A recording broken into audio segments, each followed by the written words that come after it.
Hello, my fellow readers. It's iDark777 with hopefully the final video of re-ranking all the early stories that I've done.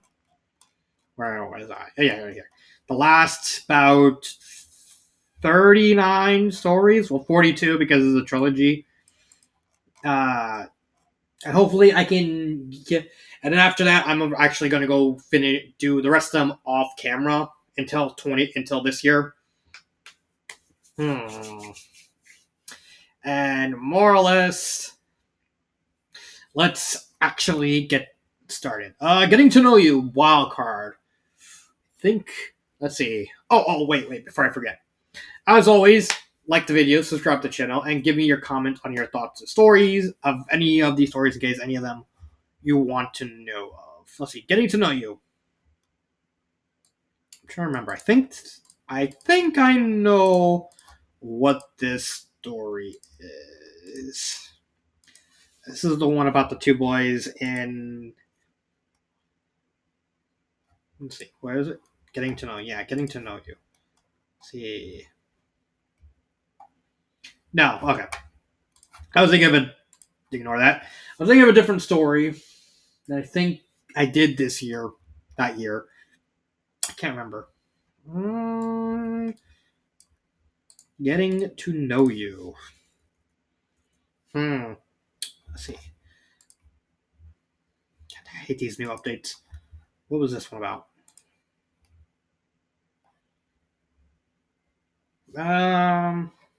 Is this the one? Oh yeah, this is like the conversation between two characters. Um, it's just a conversation about two people in love. I don't think it was that bad. Give it a C. I'm gonna give it a C. But put it right here. I think I know where. I think I'm supposed to know where that goes. First, Schnauz Comber. This is a horrible story. F tier. Uh, this one too. Honestly, if the whole point of the story is don't like new read, then don't write it. If you're gonna have that like really ass backwards mindset. So this one's about just a big friendly giant about like it's written in like a sort of instruction manual sort of thing. And this one is just horrible with the whole premise being if you don't like it, you don't read. That's the whole point. Literally the author decides to name it like this and then say, "Oh, if you don't like it, don't review it or don't talk about it." No. Welcome, foolish tricksters. This is the one where I think Lock, Shock, and Barrel they kind of ride a uh, carnival attraction that was created by Jack. No. This is Lock, Shock, and Barrel going on a ride and kind of getting spooked for their lives. This goes down here too. I don't have any way defending it. Monster Urasume. Oh, okay. This is interesting. Okay, so this story, Monster Urasume, is a sort of far off version of Monster Musume. Monster Musume is like one of my favorite things. I have like a bunch of shirts based around Monster Musume.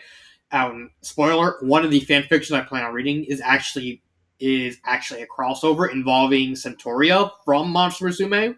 So look forward to that, but that's going to be some time off because that's a long story, and I'm currently reading through a long story. Where would I put this?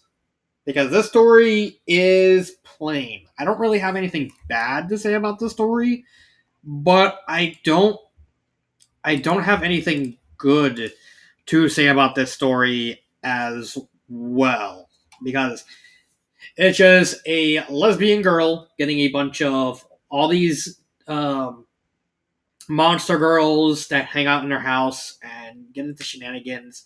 But it's done in a very plain Jane way. There are some good characters, there are some good moments, but nothing really stands out. Plus, some of the characters are because as the story goes along, there's there's a bunch of characters. She gets like, I think at the end of the day, she gets like 12, 13 people living at her house. And then there's the fact that she has that the author has to juggle so much, and the fact that how long is the story? I actually forgot how long Monster Yusume. I forgot how long the story is. It is 468 chapters. All right, I think like the last couple chapters. Um, yeah, these three chapters are just bonus chapters. Uh there's a lot of characters, and I think that kind of screws the story over because instead of developing the characters as time went on, the author just kept adding more and more characters, and we did get some good characters. We had Quest, who was a slime. We have the Ormu, the Jormungandr. Haru was actually pretty good. The main character, Yurusumi, uh, was okay. I mean, I got the point that she's supposed to be like, oh, here's just a normal girl who just happens to be a lesbian. It doesn't work because there's just a sheer amount of characters there are in the story, and this kind of creates a situation where you have so many characters and you're trying to juggle everything that you start messing with everything. I think that's ultimately what screwed this story over at the end, and why I thought it was okay, but nothing really great because there's just the sheer scale of what the author was trying to do, while not giving time to let us get to know everyone. So I'm gonna give this. I'm gonna go all the way up to A right here. I'm gonna put it right here. Boop, boop. There we go. Let's see. Library of Chaos. This is a story told from the tale of the Master Librarian. It's an alright story. It's just nothing really happens. Yeah, put it right here. Nothing really happens. It's just the librarian just watching just a day in the life of the librarian. Nothing more. Big O. Okay, so this is. Oh, oh, here. This is honestly a nothing story. It's a thing that exists. No, wait, no. I'm gonna move it up. No, D plus. D plus because at least it's functional. The fact that I have to remember this. This is like a poor man's version of.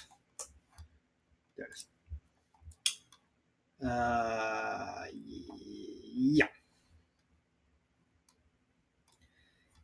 Yeah, here's a big problem. 13 he took a week to write each chapter, and you could tell that the author really rushed this.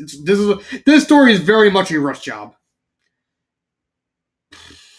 and it really did not fit. It also is like the fact that it's meant to be a season 3 of Big O. It doesn't feel like it's trying to emulate the writing style, which is kind of like why I, for the most part, liked Galaxy's Big O season 3, because it tried to be true to the show. It gave us like an opening, it gave us like the ending credits. It gave us similar descriptions throughout all this time. Whenever Roger Smith showed up in each story, it always described as tall, dark, and handsome. It had a uniform of it that wasn't here. Instead of this didn't feel like a an attempt to continue the series. It just felt like a story, and I kind of screwed it over, in my opinion. Soul's Three Hearts. This was a Soul Eater story. I remember this is just another conversation thing. It's all right. Put it right there. Put it now. Yeah, bottom C. right here.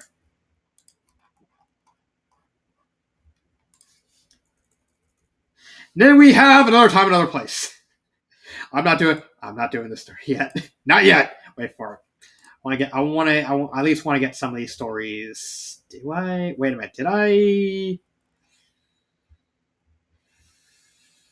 Dude, nah. Don't even know. I don't even know if I did the other story. Let's see. Another Time, Another Place. This is the one where we have like two, uh, Kim and Chigo are like cleaning their house, and they find a notebook of like ancestor Shigo, and apparently she was actually in love with like an ancestor of Kim Possible. Um, they're not really related. They didn't really have any kids and stuff like that. This was just distant. This like this thing in like an asylum sort of thing, and they had like and the main antagonist was like the ancestor of Birkin. Barkin. I don't know why I say Birkin. Must be Resident Evil on the brain. I don't think this was as good as the One in a Billion tetralogy. I do think this was over. I do think this was good. Not great, but good. Because it tried to do something interesting with the Kigo formula of doing like a sort of ancestral thing. Yeah, let's put this one here. An A plus. Alright. What do I have left? 30? Alright.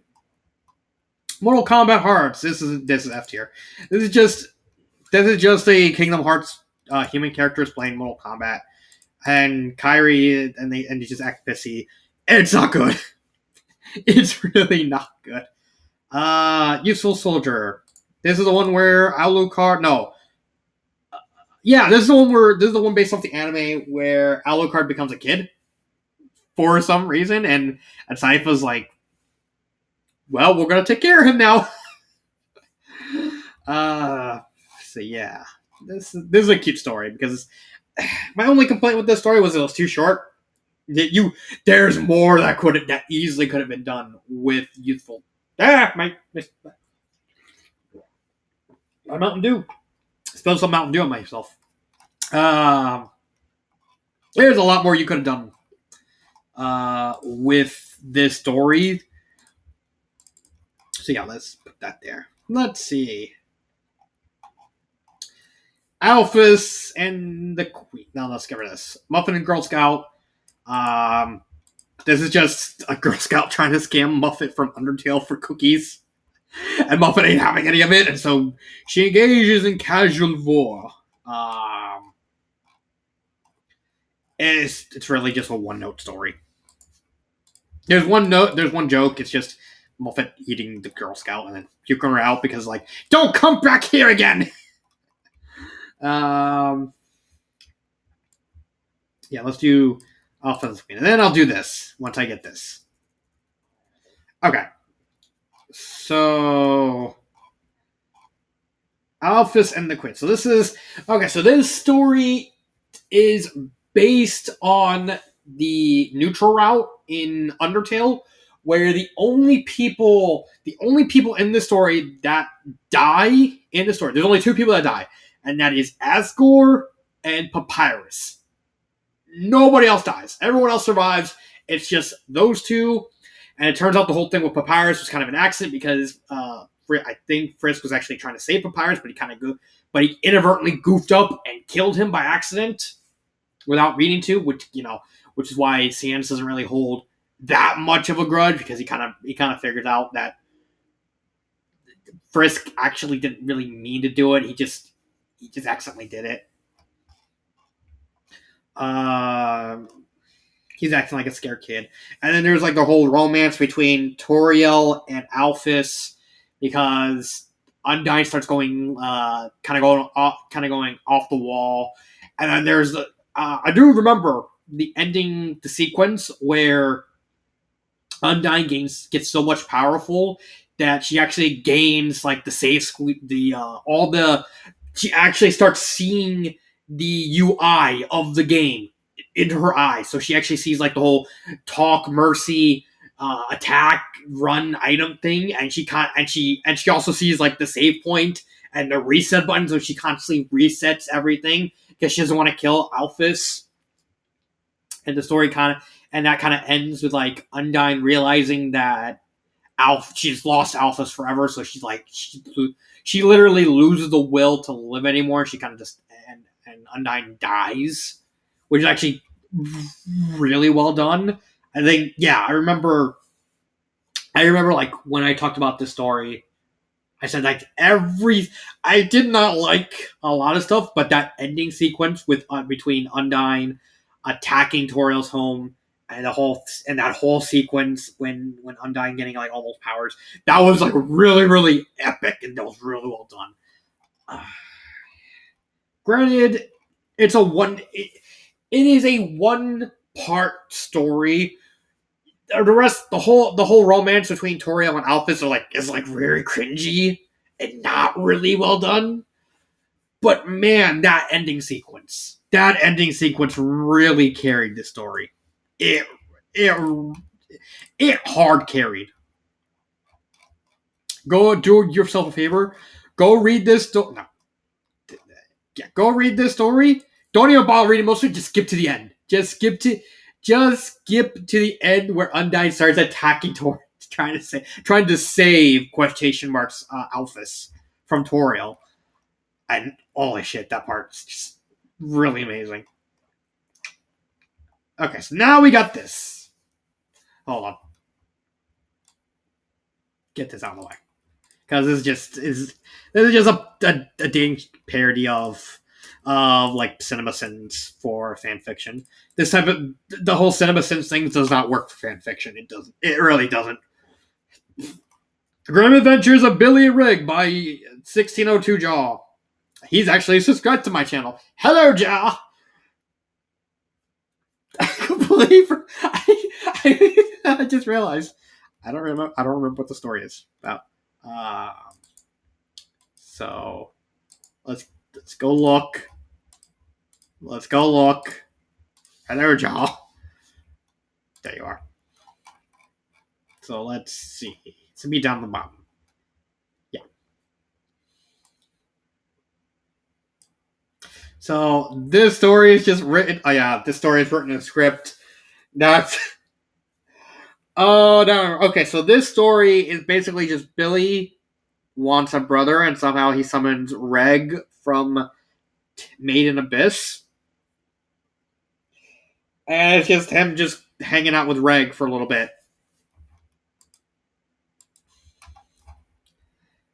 Yeah.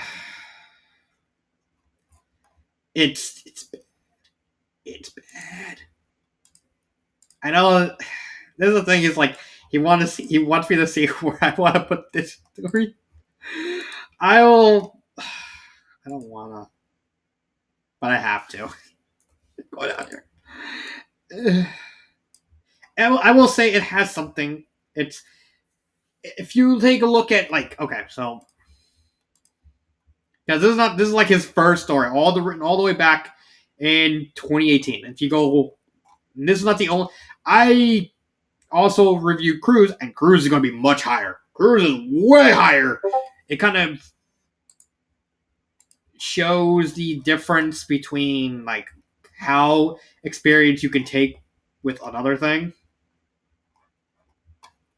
So this is F tier. This is gonna be much higher. Yeah, but I can't. It's just Billy wanting to get a brother and just hanging out with Billy, and then Red goes home, and it's all script. Man, I hate script writing. Ludicrous scene go. This is literally just a My Little Pony version of the scene from Spaceballs where Lord Helmet is playing with the dolls. It's literally this. complete with I think Shiny Armor butting in on Cadence's fun time and said, "You're not playing with dolls, are you? No! Get out, Shiny!" Okay.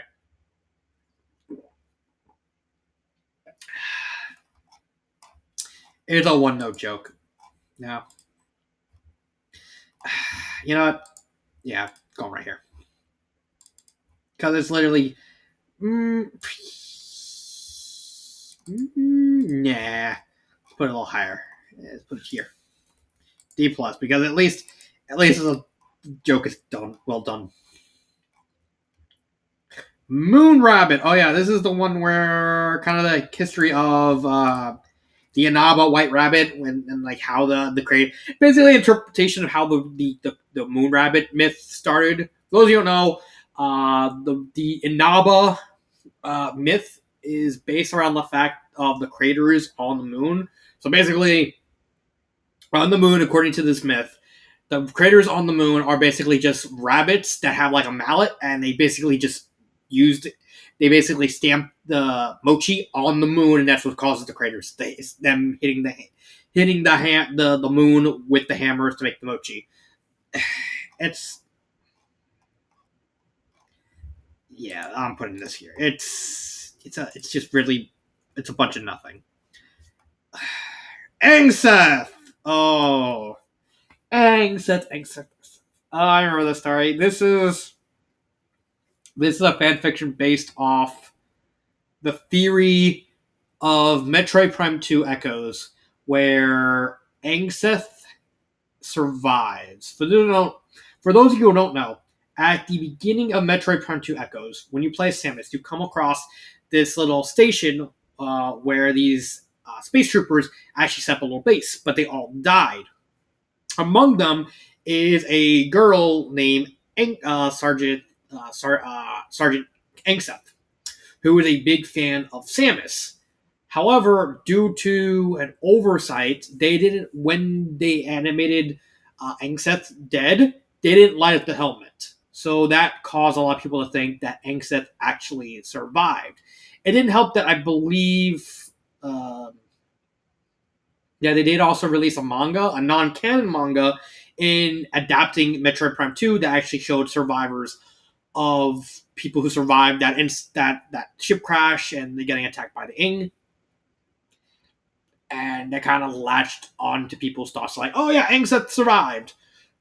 And this story kind of plays off that, where Angseth is about to retire, but she finds out that Samus is in trouble, and so always and despite the fact that it's like takes 20 years after the events of Echoes, she never really gotten to pay Samus back for helping her. So it's like, I'm gonna take this mission to help Samus because she saved my life on Aether, so I'm gonna save her life.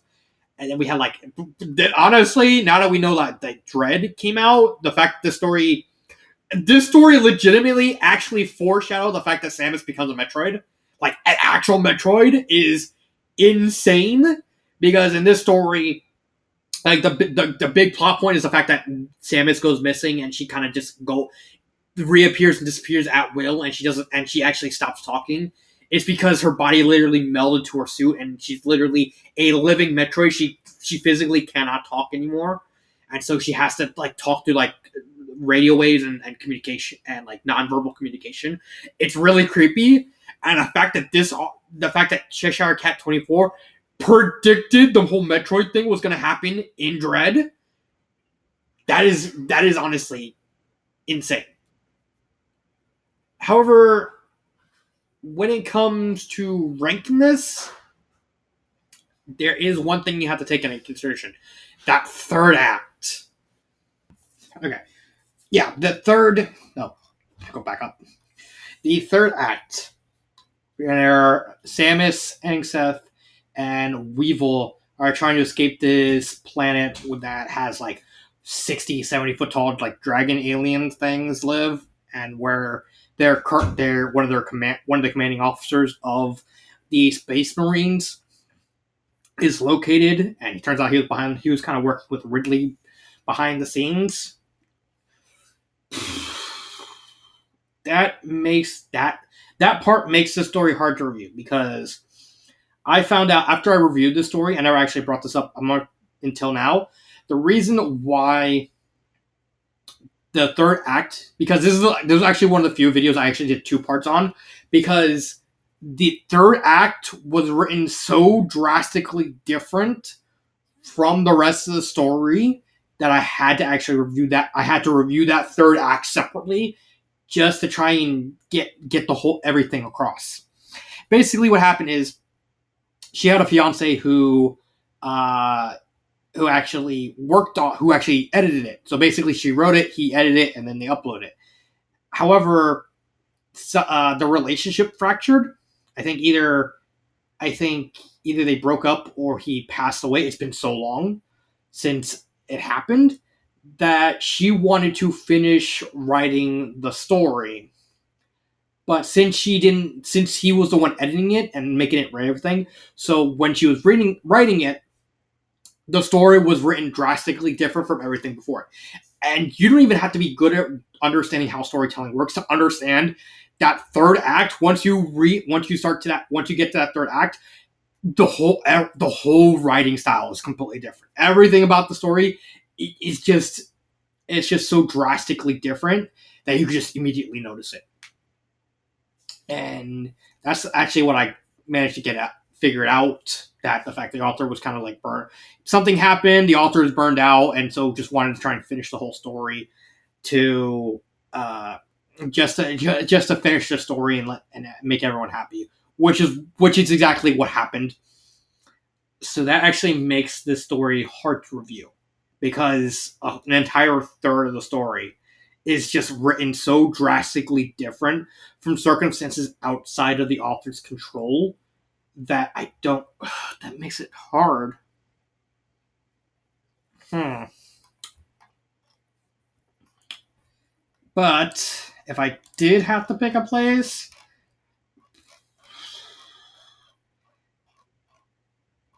S.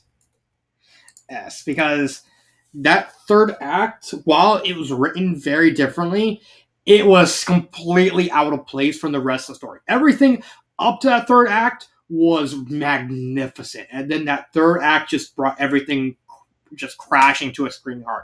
Ridley gets curb stomped by Samus Aran in a bathing suit. No, in a bathrobe. And then Ridley, who turned out to be a Chozo in this story, who is and the Ridley wasn't armor that the Chozo was wearing, turns into Mechagodzilla. I mean, not Mechagodzilla, Mechaghidorah. And Weevil melts to the spacesuit, and then Angseth completely almost dies. So she's actually, despite the fact the whole story kind of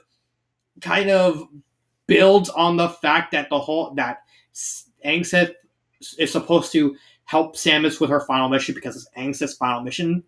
The fact that the whole climax just does not involve Angseth at all, like the final battle has just Angseth's completely gone because she has to get purged the Phazon, is such a weird writing decision. It makes absolutely no sense.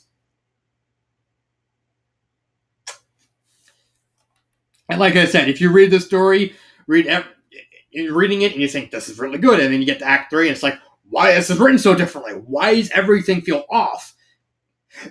Now you know. Let's see. Down. Uh, Ghost of Mary Ann. This is actually a story from Fiction Press. Uh,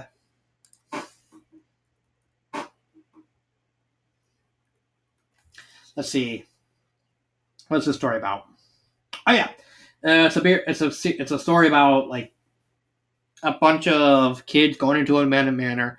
They meet a ghost, and they have to end in they meet another ghost of a much kinder person. There's a mean ghost and a nice ghost, and so they basically team up. They defeat the with the help of the nice ghost. They have to beat the mean. They beat them. They defeat the mean ghost, and then the main character, she kind of passes out in the hospital when she wakes up. The nice ghost is with them because it's like, well, you say you prevent that mean ghost was prevented from leaving the house. Now that the mean ghost out, I'm just gonna hang out with you guys.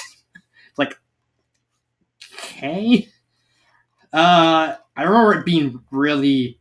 Oh my god, I have to actually hold on, hold on, because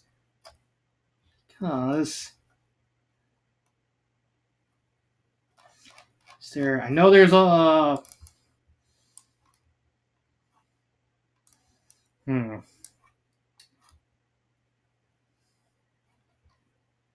Wasn't there a thing? I could have sworn there's like an entire thing where you can actually go to Fiction Press through Fiction Press. There you go.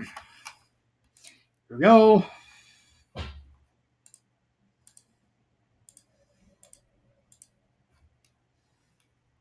Yeah. Let's see.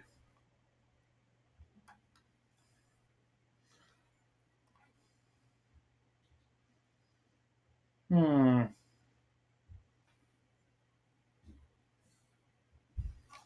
Okay, so Ghost of Marianne. Because I am completely forgetting the main. Oops.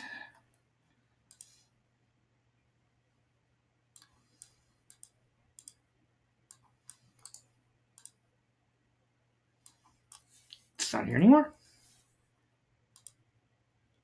Here it is. Here it is. Oh yeah.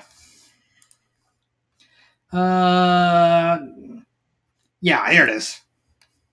So Ruby is like obsessed with ghosts. Her friend, one of her friends, Carrie's like, we're gonna go into this haunted house. Like, no, the ghosts don't exist. And then they end up with the ghost. They have to fight an evil ghost. Then they befriend a friendly ghost. And then once they beat the evil ghost, the friendly ghost actually falls into the hospital. It's like, we're gonna hang out now. It's like, oh no. And it's like, oh, I guess we're gonna have fun. It's an easy answer. It's a fun little story. It's also my only fiction press story. Yeah, it's my only fiction press story. Blazing Heart. Okay, so this one easy to remember. This is just another story where Danny Phantom goes back in time, meets uh, Ember McLean before she becomes a ghost, and then he kind of sees kind of her backstory. Uh, I think. Wait a minute. I just realized. This is actually. Wait a minute. I just realized something. Um, am I? Wait a minute. Wait a minute. Wait a minute.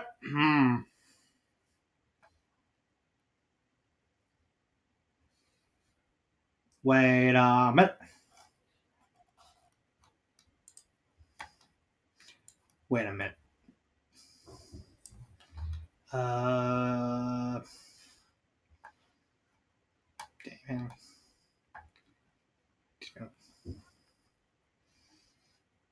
No, never mind. Never mind. Because I know there was one of the stories you just saw. There's actually another one where Danny meets Ember in the past. Thought it was done by the same author, but oh well. C plus. It's not. It's not great. Yeah, different author. Okay. How do I know that? Dark. Oh wait. The Mall, Salvador Island by Chris Etcher. This is an easy S plus here. I don't have anything more to say. This is just the first story. This is just better Saboteur Island. It's just the story is so good. The only thing I don't like is Vivian's character because it's just a retread of her character arc from Thousand Year Door. That's literally the only bad part, but it's still well written. I did like an entire separate video just to kind of dissecting the entire story. Let's go back down because I have 21 stories left. This is just a bunch of dick jokes. Not worth it unless you're into cringe. This is bad too.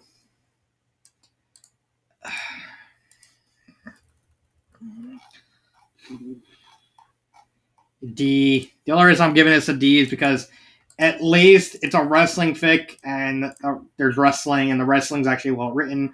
It's just there's nothing to do with the characters. They're so trash. Dahlia's return. Okay, so this is a twinning story where Dahlia slowly possesses Phoenix Wright and turns him into Dahlia. And basically, twinning is like you take one character and they slowly start to transform into another character, specifically a complete copy of another character. And at the end, they manage to convince that the Phoenix Dahlia manages to convince Maya to possess to accept Dahlia's spirit, and it's a mess. It's a mess, but I like twinning stories. It's a transformation thing. B minus. B minus. I think yeah. I'm gonna put the other one there too. Where is it? Any thoughts about this? Is just and it's just a one note. The horny joke. It's literally just a horny joke, but at least the horny joke is done well. It's just getting just. You know what? I'm gonna look. I'm gonna look. I gotta look this up. I'm actually going to look this up. If I am. There it is. Yeah, it's probably me. Let's see. Flamtronian thing. It's just the whole story just builds up to these two words. You are now horny, but it's something. At least, and at least it pays off with the joke. The joke at least pays off. Throwing shade. Master Martin. I can't believe. Let's see. Trying to remember all these stories. Master Martin. What was the story? Throwing shade. All right. Throwing shade. Throwing shade. Oh yeah, this is Callie and Marie are basically asking get help from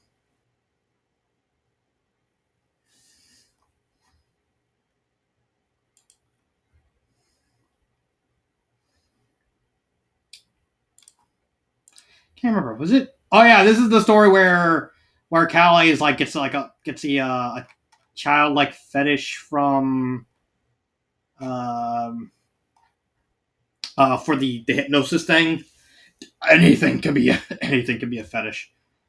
Oh yeah, and also the fact that Marina is like autistic in this story because she plays with the fidget spinner. I thought that was like I did not like the implementation of Marina being autistic because you're just kind of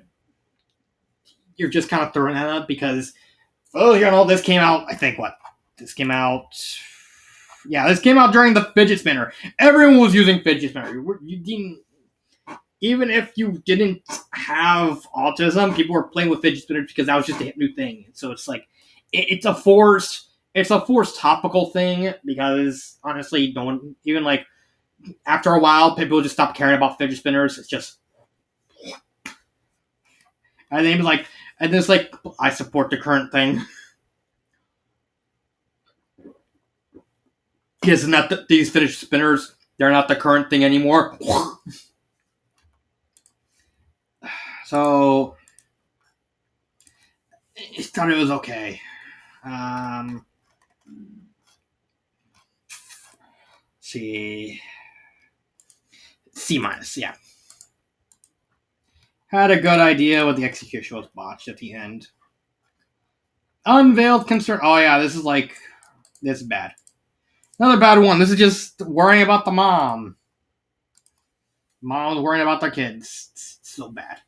Oh, 2019. Not just. Oh yeah, this is D minus. This story is bad, but at the end of the day, the story is mostly just goofy.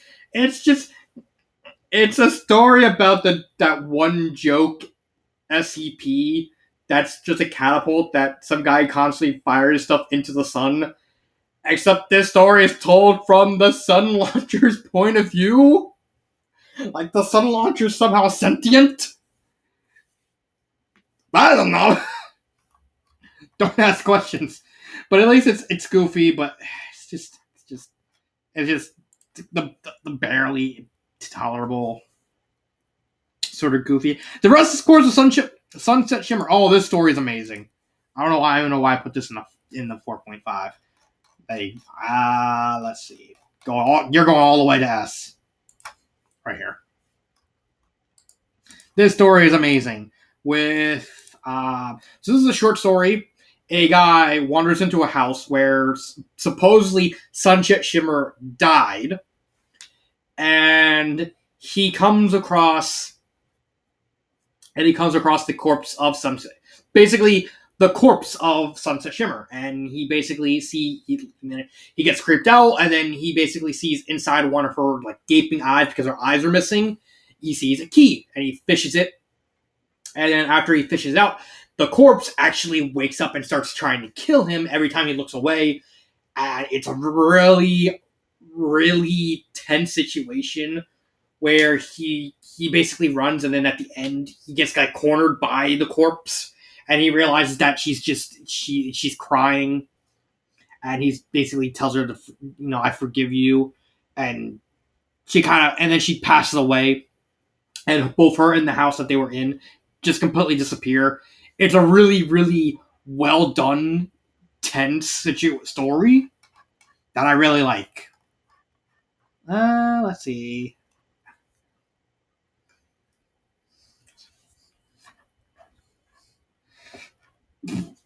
Striking the Giant. Oh, by Turdy. This is just a story about a guy in World War One. No, World War Two into crashes into the ruins of Doris, and Samantha Max is still there, and he basically just kind of hangs out with her a little bit while shooting some zombies and barricades himself with one of the teleporters and with like everything. It's passable. Oh, here it is. Take Shelter. This is two stories about. This is like a political show that I honestly never heard of. But one of the characters was gay, and the story involves these two brothers. They're what the hell is okay. They're in Texas.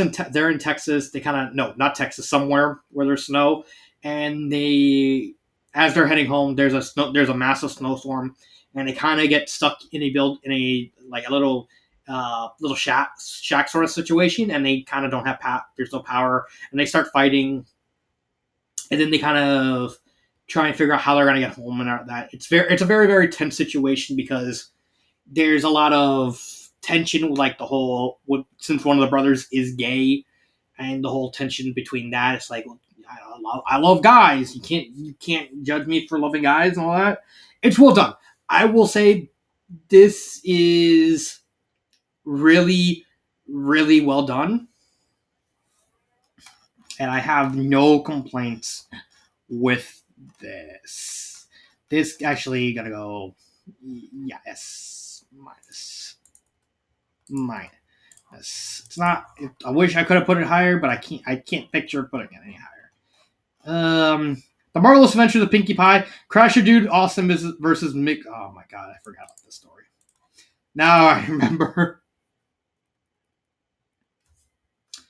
So this story, it's just two random Garys, and yes, they're deliberately written to be Gary Stu. It's not like the author was trying to do some deep meaning. It's mainly just two random ponies who are like the most blatant Gary Stu show up, and they get all the named characters to fight and love for them, and then they meet each other, and the only person who kind of sees through the whole thing is Pinkie Pie, and so They start fighting all the people following Crasher, fight all the people of the Eye, and Pinkie Pie's like, well, I gotta save the day. And she basically, as she uses her Pinkie powers to just basically destroy the two characters.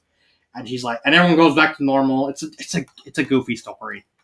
It's a whole goofy thing, kind of making fun of Mary Sue's and Gary Stu's. Um, it's all right.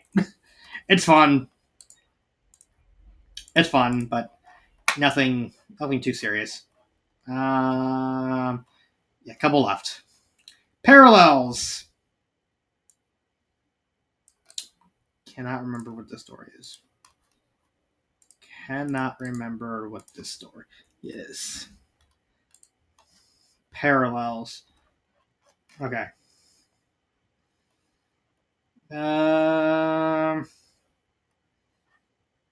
Wait, what? No. Don't want to read that. It's political stuff. Let's see. Parallels. Parallel. There it is. Oh yeah, this is just Beast Boy showing Raven frozen, and try yeah. So Beast Boy wants to show Raven a movie. They kind of empathize with her, and it's Frozen, which since I guess you could say Raven kind of has a sort of connection with Elsa and the fact they both have to control their emotions. That's the how there's difference is the fact that Raven's like darkness is more like an evil ambivalence. Raven's story is weird, but it's a very it's a story meant to empathize with Raven, like give us a connection between Elsa and Raven. I think it's all right. I don't think it's bad. Uh, give it. Yeah, let's give it a B2. B2. Almost there, everyone. Intervention. Oh yeah. Let me get this one first. Intervention. So this is a short story involving the ghost of Luigi's Mansion 3, the members of the Scare Hotel, and then just going into like daily conversations. Like the first chapter is I think there's only like 3 chapters because the author completely because honestly, I thought there was only like 1 chapter, and then like when I did the reading, I realized like at the end, I realized like too late that there was like a second chapter. So I was like, yes, I'm reading the second chapter. Yeah, the first chapter involves like everyone kind of getting pissed of Clem, which is like the mechanic ghost, and him putting like rubber ducks everywhere. To the point where like everyone's getting pissed. It's like Xerxes like she goes out to her desert and it's instead of sand, it's nothing but ducks. And then you had like the 3 ghost girls, and they're like completely buried. It's like and then Ginny's like, Nikki, Cindy, Nikki, Lindsay, where are you? And it's goofy. And then I think the second chapter involves the mall cop ghost, kind of confessing his feelings for no. I actually can't remember what the second ghost was. The second chapter was all the some of them actually confronting Nikki, Lindsay, and Ginny over them pulling pranks on everyone, and them kind of confronting Clem because Clem kind of acts like their father in the story.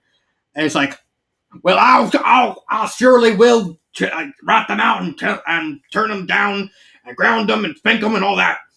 All right, good. When's your next prank? Don't. So, listen. 3 girls going on this pranking thing? Yes. Are you gonna prank me? No. All right, you can keep going it. Have fun. Just no more rubber duckies. Okay. It's a goofy story. I can't put it too high because you know what? No, I'm gonna put it right here because of the rubber ducky joke. I like the rubber duck. Yeah, let's get rid of this. Let's get rid of this. Yep. Hup, hup. Yeah. Clem, we gotta talk about them ducks. All them ducks. Okay, so the Super Koopa Tetralogy by Wakazu brings back memories. Really wish it got better. Okay, so these four stories are based around an original character by the author named Bowsetta Parakarry, who is sort of like the brains to Bowser's brawn. The four stories are very entertaining. They're very well written. They're very scientific in their nature of like the idea of good and evil, and the fact that Bowsetta is like she's doing this for her kids. However, the Star Spirits like they're not allowing them to be happy because they're like at the end of the day they live in like a volcano, smog infested, like disaster zone. And it's like she just wants her kid to be happy, so she's like, "I'm taking over this country for my kids, so that way they have some, so that way they can be away from all this dangerous stuff and just be kids." And the stars are like constantly attacking them because they're like Koopas and stuff like that. The second story is basically like them traveling to a vacation, and they come across a mirror where they end up in an alternate reality where Bowser's father Morton Koopa never died and kind of lit and he's still alive, and they end up and then they have to end up fighting Morton, and they team up with that world's version of Bowser, who's basically just basically a surfer, and that world's version of Bowsetta to save the day. Queen of the Koopas is how they met, and then Super Koopa Worlds is them humans from the real world coming into the Mushroom Kingdom and declaring war because turns out Bowsetta, the whole thing behind Bowsetta is the fact she actually somehow traveled into Brooklyn and kind of had a and stole a bunch of stuff to try and survive and try and find a way to get back home. And then when she finally managed to get back, before she was able to get back home, she came across a cop trying to stop her because he got spooked, and then she basically had to kill him. And the main villain of Super Koopa was actually the brother of that cop. So he's basically doing this as a revenge plot. It's very well done, and the whole thing of like Bowsetta making basically creating a situation where she actually wins at the end. This is like despite the fact she's technically the bad guy, she's also technically the main character. So she's like even a villain protagonist, and she sets up this scenario where she wins. She reveals that she's technically going to be dying soon, but she's doing all this because she just wants to give her kids the happy ending, the happy life she never had. It's well done. There is the fact that Bowsetta kind of really toes the line between a Mary Sue and a not throughout all four of these stories. But I think she's fine enough that she's not a Mary Sue. But I can see if you read these four stories, I can kind of see people kind of coming out with that presumption that she is. So she's one of those characters that she is or she isn't. It just depends on your point of view with the whole thing. Queen of the Koopas is the how Bowsetta and Bowser met. This is going to be B.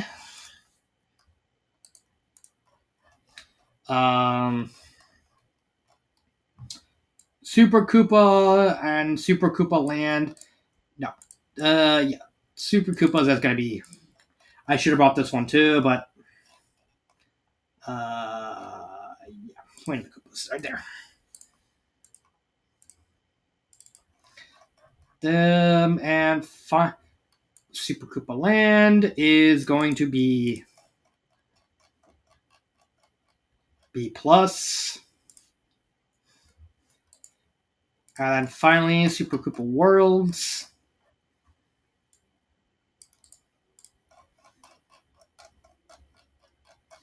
Super Koopa World is A plus. Is A plus.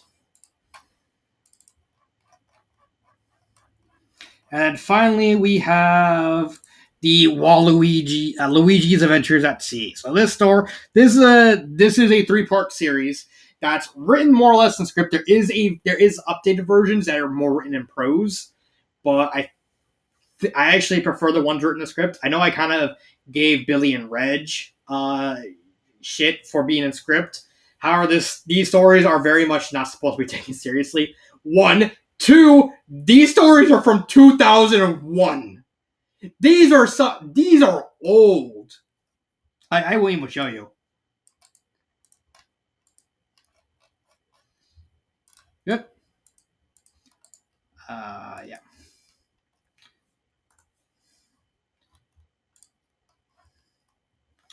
Like, look at this. These are old. These are like way back in the day where people were only just discovering the site and stuff like that. This is an old site. Uh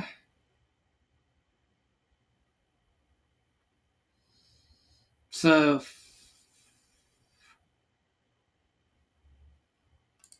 yeah, this is a really, really old story.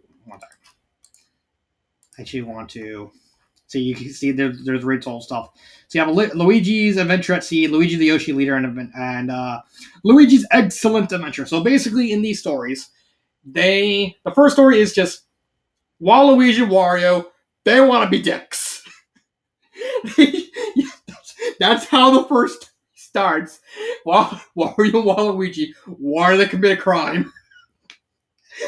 And so, them being absolute dicks, they decide we're just gonna mess with Mario and Luigi. So it's like, we challenge you to a tennis game at sea. What? It's like, yes, at sea. Turns out Waluigi kind of watched the news and find out that there's a storm happening and all that. So they basically took him out. Mario and Luigi, they're not unaware of the storm happening. And so when the storm happens, Mario manages to escape. It's like, where's Luigi? Where's my brother? It's like, I don't know, maybe he's underneath the bed. Luigi gets swept down the sea. Mario justifiably blames Wario and Luigi because it's like, hey, we want to do a crime. Luigi washes up on Yoshi's island and he befriends all these Yoshis. Basically, they're all named after like the colors of their skin. So you have Bluey and Orangey and Blacky. They're just named after their colors. And basically, the story is just simultaneously Luigi just hanging out with the Yoshis, trying to figure out how to get home, while Mario is trying to basically, you're gonna help me find my brother. It's like, what if I don't want you? You want me to get my hammer? I will get my hammer. I will go filthy Frank on you. I don't want you to go filthy Frank on me. Wait a minute. What? Filthy Frank didn't even exist in 2001. And of course, you had them like constantly, everyone pissing Mario at his wit's end, especially with like Cranky Kong is like, "Oh, you whippersnapper! I'm gonna hit you with this stick, you whippersnapper! If you say whippersnapper one more time, I'm gonna beat your ass!" Whippersnapper, that's it.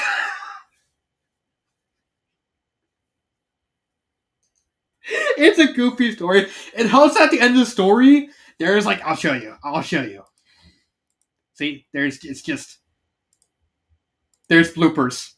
And honestly, the bloopers are hilarious. They make these stories because they're just so goofy. Um, Luigi the Yoshi leader. Basically, they want Luigi, Wario, Waluigi, and Mario. It's like, I want to go see my Yoshi friends that I am the leader of. And Waluigi's like, I don't wanna. You're going to. You owe me. Fine. And so they go to They go to the island where it's being besieged. I shit you not, by the voice actors of Jesse and James from Pokemon. Not even Jesse and James themselves. They're voice actors.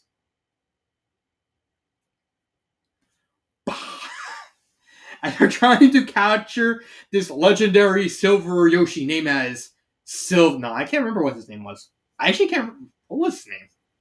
I can't remember. And they even have like Meowth, and they kind of goof off.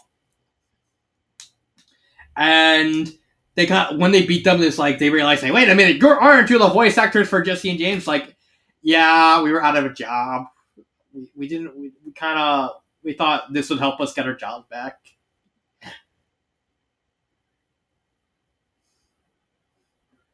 So, can I be forgiven? All right, James, you can be forgiven. Hey! Oh, it's so goofy. And then the last story is all the Yoshis kind of get turned into eggs, and Luigi and the gang basically travel across all over the Mushroom Kingdom just to find the eggs so they can wake them up and just say, "We saved you!" And they come across Princess K, who's basically the author of it, who's just basically Luigi's fan. One of the better author avatars because she's not super important to the story. She's really just there as like a cheerleader sort of thing. So she barely contributes. She contributes just enough to the story that I don't really have anything bad to say. So let's actually. I already know where to put these. So let's just get these out of the way. They're all going in B plus. All three of these. Oops. Let's see. Yep, there we go. That's one.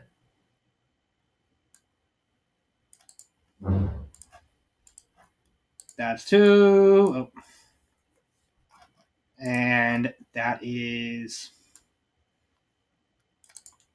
three. So yeah, that is all three. Ignore that. That is all three of them. All right here in B plus. Um,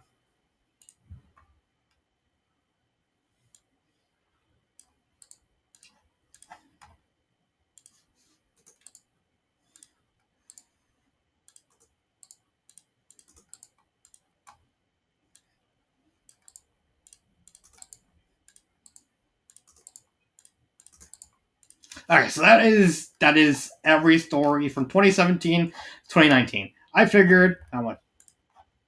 Damn, that's a lot. So yeah, that is every single fan fiction for the first 3 years. So the rest of these I'm going to do off screen. I hope you enjoyed this. Please don't ask me to do this again. I don't want to do this again. So this has been Dark Symphony 777 and cut.